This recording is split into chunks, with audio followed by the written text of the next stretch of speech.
In 2015, a group of the smartest people on Earth sat in a room in San Francisco and decided to build something they genuinely believe could destroy civilization. They weren't villains. They were terrified. And that fear, that specific existential, keeps you awake at 3 a.m. fear, is exactly why they decided they had to build it themselves.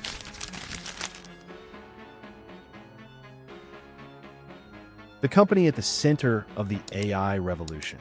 The organization that released ChatGPT and broke the internet. The lab that put artificial intelligence into the hands of every person on the planet. But here's what almost nobody talks about. It almost didn't exist.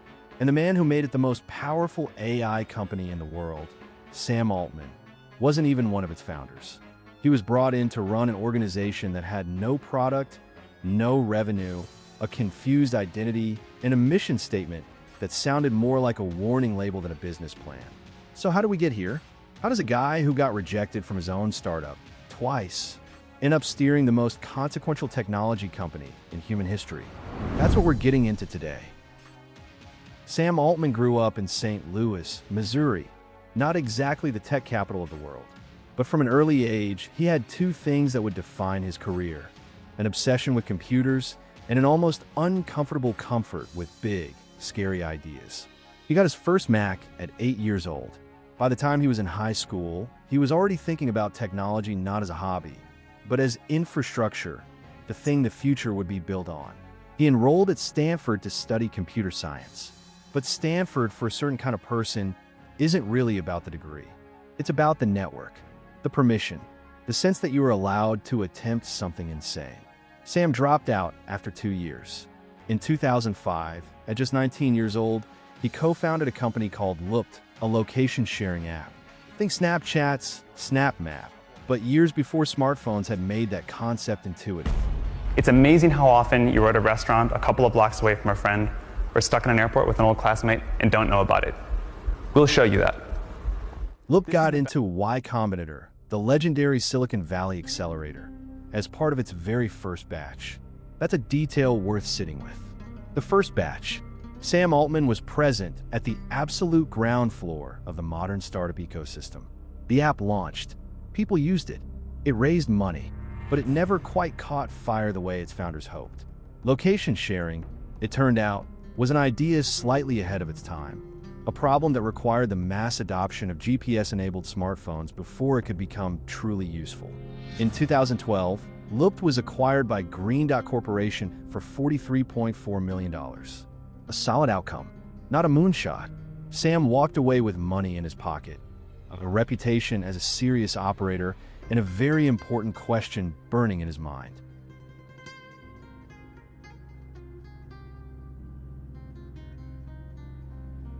The answer came from Paul Graham, the co-founder of Y Combinator and, arguably, the single most influential figure in shaping the Silicon Valley mindset of the 2000s and 2010s.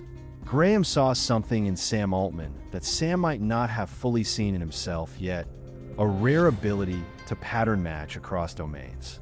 To look at a startup and instantly understand not just whether it was good, but whether it was important. In 2011, Sam joined Y Combinator as a part-time partner. In 2014, Paul Graham did something almost no one expected. He handed Sam the keys. 28 years old, running the most influential startup accelerator in the world. And Sam didn't just maintain it. He expanded it. He launched YC's growth program for later-stage companies. He increased the batch sizes. He pushed YC to think bigger, not just about apps and marketplaces, but about hard technology, nuclear energy, biotech, aerospace. He famously said during this period that he wanted to fund companies that could be worth trillions, not billions. That the biggest mistake founders make is thinking too small. But something else was happening during the YC years. Investors will forgive smallish revenue today if it's growing quickly. For some reason, people don't think about markets this way. But if you think about the most important startups, they are the ones that I start in small markets that are growing very, very quickly. Sam was developing a worldview, a philosophy about technology that would eventually lead him somewhere far more consequential than any accelerator. He was becoming obsessed with artificial intelligence, not as a buzzword, not as a product category, but as a civilizational event, something that would change everything the way electricity or the printing press had changed everything. And he started to worry, because he looked around at the landscape of AI research, at Google, at Facebook, at academic labs, and he saw a world where the most transformative technology in human history was being developed entirely inside for-profit corporations, with no accountability, no transparency, and no particular reason to prioritize humanity's interests over shareholder returns. That worry would lead to a dinner party in 2015 that changed everything. Picture this, late 2015, a dinner in San Francisco. Around the table sit some of the most important people in the tech world. Elon Musk, Sam Altman, Greg Brockman, Ilya Sutskever, one of the most gifted AI researchers on the planet, then working at Google Brain, and a handful of others. The conversation is about AI, specifically about who was going to build it, and whether anyone was building it responsibly. Must have been sounding the alarm about AI risk for years. He believed, and still believes, that artificial general intelligence in the wrong hands is an existential threat. And the wrong hands, in his view, included Google, which had recently acquired DeepMind for $500 million. The group at that dinner table agreed on one thing. If powerful AI was coming regardless, it was better to have safety-focused researchers working on it openly than to cede the field entirely to commercial interests. And so, they decided to start something new, a nonprofit AI research lab, one that would publish its research openly, one that would not be beholden to shareholders, one that would, in theory, put humanity's interests first. They call it OpenAI. The initial funding commitments were staggering, over $1 billion pledged, though not all of it would materialize immediately. Musk and Altman were listed as co-chairs. But here's the thing. Sam Altman wasn't the CEO. He was still running Y Combinator. OpenAI's founding CEO was Greg Brockman, who transitioned into the CTO role, with Sam just serving in an advisory capacity. Sam was adjacent to OpenAI's founding. Important, influential, but not in charge. That was about to change in one of the stranger transitions in Silicon Valley history. By 2018, the situation at OpenAI had become complicated. The nonprofit model was running into a brutal reality. Cutting-edge AI research requires enormous amounts of compute, servers, chips, electricity. The kind of infrastructure that costs hundreds of millions, then billions of dollars. You can't fund that with philanthropy alone. Elon Musk, reportedly frustrated with the direction of the organization and increasingly focused on his own AI ambitions, departed from OpenAI's board in 2018, citing conflicts of interest with Tesla's AI work. His departure left a leadership vacuum and an identity crisis. OpenAI needed to figure out what it actually was. A research lab? A company? A safety organization? A product team? Sam Altman stepped in. In 2019, he left Y Combinator and became CEO of OpenAI. Almost simultaneously, the organization made a controversial but arguably necessary move. It restructured as a capped profit entity, a hybrid model where investors could make returns, but those returns were capped, with excess going back to the nonprofit mission. Critics said it was a sellout of the original mission. Sam said it was the only way to stay in the game. He then went and secured a deal that would define the next decade of AI, a $1 billion investment from Microsoft. A partnership that gave OpenAI the computing resources it desperately needed and gave Microsoft a front-row seat to the AI revolution. The bet was made. Now Sam had to deliver.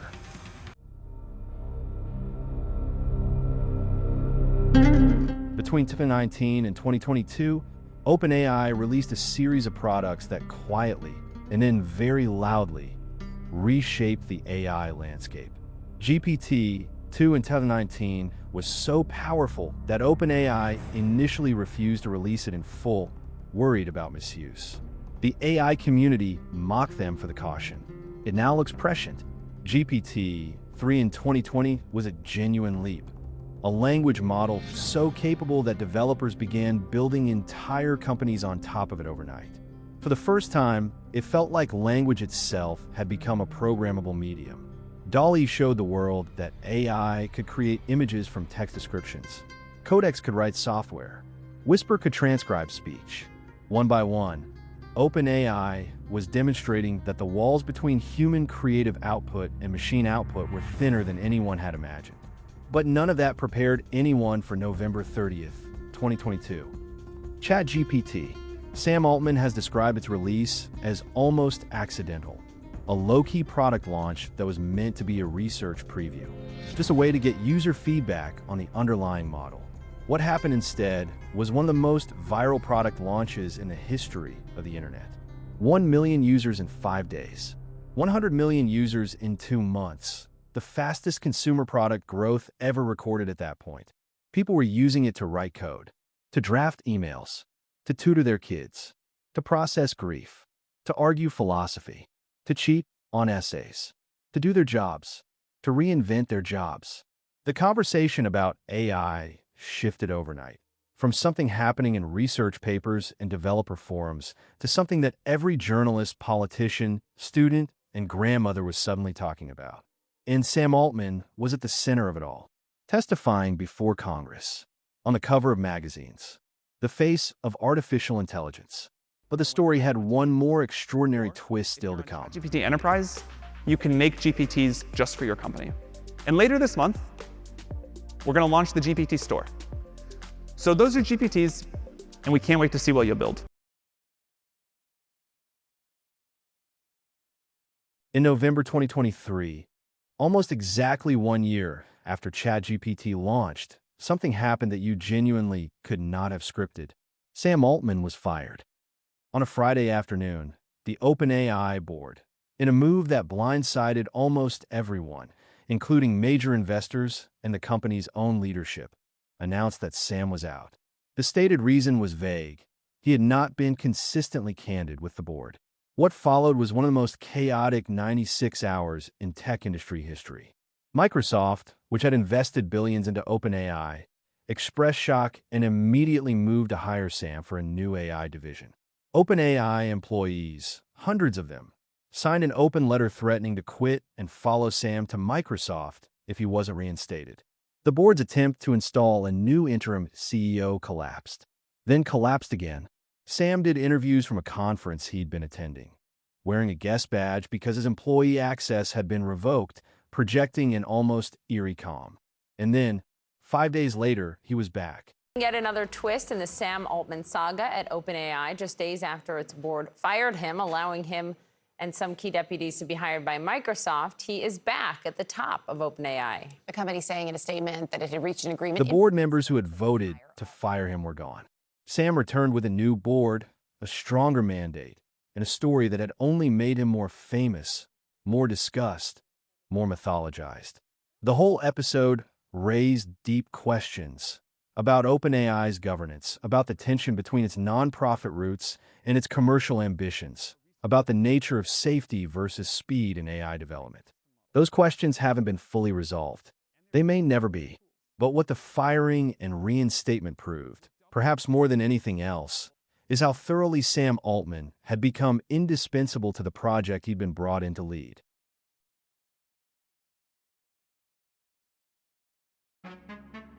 Some technologies are reduce inequality by nature and some enhance it. I'm not totally sure how this one's going to go, but I think this is a technology that the shape of which is to reduce inequality. My basic model of the world is that cost of intelligence and the cost of energy are the two limiting inputs. And if you can make those dramatically cheaper, dramatically more accessible, that does more to help poor people than rich people, frankly. You can't really understand Sam Altman's arc without understanding what he genuinely believes, because it's unusual, and because it shapes every major decision he's made. He believes artificial general intelligence is coming, not in 50 years. Soon, maybe within this decade.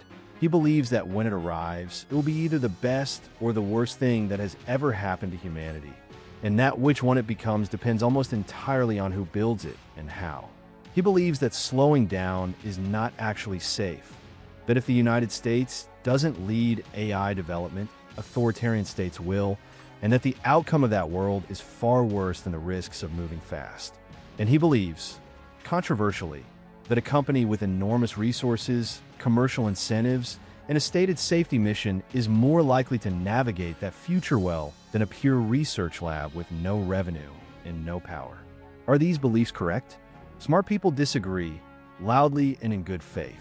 What's undeniable is that those beliefs have made OpenAI the center of gravity of the most important technological transition of our lifetimes. If we had an AI that we could offer at 1/10 of the price of current AI, I think people would use it 20 times as much. And we would still need twice as much compute to satisfy the then current demand. Here's what I keep coming back to when I think about Sam Altman's story. He didn't invent the transformer architecture that powers large language models. He didn't write the foundational papers. He came to OpenAI after its founding, and he's built much of his reputation on an organization that other people started. What he did, what he does, is something rarer and arguably harder. He believed a specific vision of the future before it was obvious. He bet on it. He found the resources to make it real. And he managed the extraordinarily difficult balance between moving fast enough to matter and moving carefully enough not to cause catastrophe. Whether he's getting that balance right, whether any of us can get that balance right, is the defining question of the next decade. But one thing is certain. The kid from St. Louis who dropped out of Stanford, whose first startup was an also-ran, who got fired from his own organization on a Friday afternoon, is now the man with more influence over the future of intelligence itself than almost anyone alive. And that story, whatever you think of it, is one for the history books. GPTs are tailored versions of ChatGPT for a specific purpose. And because they combine instructions, expanded knowledge, and actions, they can be more helpful to you. They can work better in many contexts, and they can give you better control. We know that many people who want to build a GPT don't know how to code. We've made it so that you can program the GPT just by having a conversation. You can make private GPTs. If you found this interesting, subscribe. We cover the stories behind the biggest shifts in technology, business, and human ambition. Drop a comment. Do you think Sam Altman is the hero or the villain of the AI story? I genuinely want to know where you land. See you in the next one.